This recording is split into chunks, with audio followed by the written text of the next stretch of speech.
What is up, YouTube? And today we're going to be talking about if you guys should be pulling for the two banners that are currently running, featuring Byblis, the new limited Ice Ranger, and also Litica, a returning banner that is a Fire Ranger unit. So basically we have Byblis here. She's limited, so if you don't pull for her now, you're going to have to wait for about a year and a half, I'd say, for her rerun.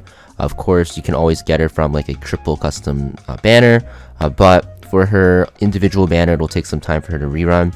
Same with her artifact. So we're going to be talking about if it's really worth pulling for her, because although we have Byblis out right now, we actually have another limited unit releasing next week, I believe, which is honestly pretty annoying by Smilegate. I don't know why they release limiteds back to back to back all the time now. Now, before we talk about Byblis though, let's actually talk about Litica, because pretty simple. Her artifact as well as herself, they're pretty useless, not really used in too many areas of content.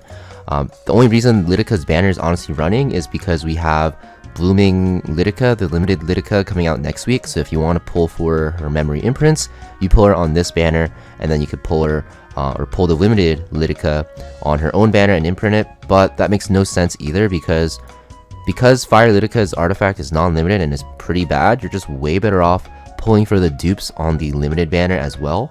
So it makes no sense why you would do that, actually. So you can completely skip on the Fire Litica banner. I think it's a pretty useless one. Let's talk about the main character here, Byblis. So like I said, limited unit. Let's talk about her skills. So she's known as a counter to counter, and she has pretty high base speed at 120. So a lot of people are thinking that she is used as an opener, but I don't really think so. I think she's a tanky support unit that is just high speed, which might have people confused. So what you actually want to see here is her S2 is going to be a skill that counterattacks on a 1-turn cooldown. You're going to see that basically whenever an ally suffers a counterattack, you will use I'm Warning You. It's an AoE attack that will decrease buff durations by 1 turn and have up to a 70% chance to actually decrease defense for 2 turns before pushing herself by 20%.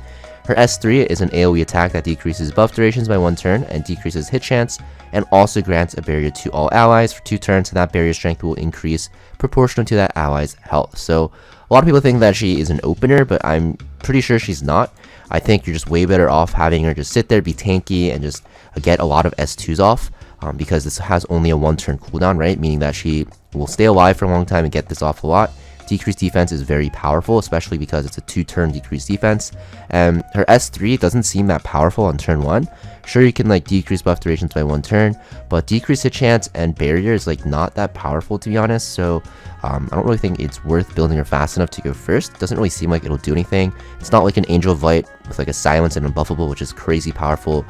Decrease hit chance is okay, and honestly barrier you don't even want a lot of the times, because if the enemy has anti-barrier units, you don't even want that at the start of the battle, because they can actually just counter you and like one-shot you, right, with like DJ Basar, Opsig, Arunka, whatever. So I think she's not really a fast unit. And if we also look at her S1 here, it is going to be a single target attack that has a chance to silence.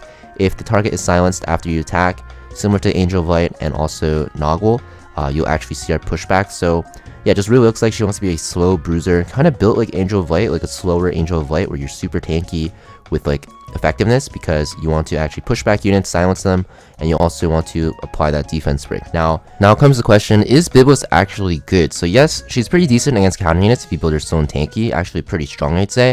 You just have to be careful that you don't pick her into counter units with evasion like Savior Aiden, because even though they have counterattacks, the chance of you landing this is pretty low, although you can land this on multiple enemies, like the entire enemy team, which still makes it pretty strong. But I think she's only ever really going to be picked into certain situations, like such as into Navy Captain Landy or even Abyssal Euphine. I think her primary use is actually against Abyssal Euphine, because you can actually silence her, and also because you can land that defense break, which is gonna cripple Abyssal Euphine. As you guys know, Abyssal Euphine doesn't have that much effect resist. If she gets a defense break, she kind of gets one shot. So I think Byblis is a very good Abyssal Euphine counter. She can be used also into Navy Captain Landy, because the decreased hit chance will actually stop her S3 pretty hard, especially if you get lucky. You can also silence Navy Captain Landy as well. So I think her kit, even though it might seem on paper it doesn't make sense, I think she is pretty decent. I think she's a very powerful unit to counter the current meta units. So is she worth pulling for? Honestly, I would say probably yes, if you are struggling against those aforementioned units like Abyssal Euphine and Navy Captain Landy primarily. The other counter units, they have a lot more counters, but those units a lot of players seem to struggle with, especially because they're more recent and more powerful. So if you find yourself struggling against those units, I think Byblis is a very good pick. She's very good in offense against them, and she's going to be very good also in RTA if you pick her into those. Now, I don't think she's like game-breaking broken or anything. and obviously there's other ways to actually deal with those units, but she is a good answer if you are lacking one. Now for Byblis' artifact, Old Gardening Shears, it is a artifact for rangers that will actually inflict a random debuff on the target. Every time you use a AoE attack that's not a basic skill at a 60% chance. So basically every time Byblis uses her S2 or even her S3, you can actually land another debuff, and those debuffs are very powerful. You have decreased attack, decreased speed, unhealable, or silence, and I think all of these are very powerful. Decreased attack shuts down Abyssal Yufine and Navy Captain Landy. Decreased speed also shuts them down because they can't actually activate their S3 as quick.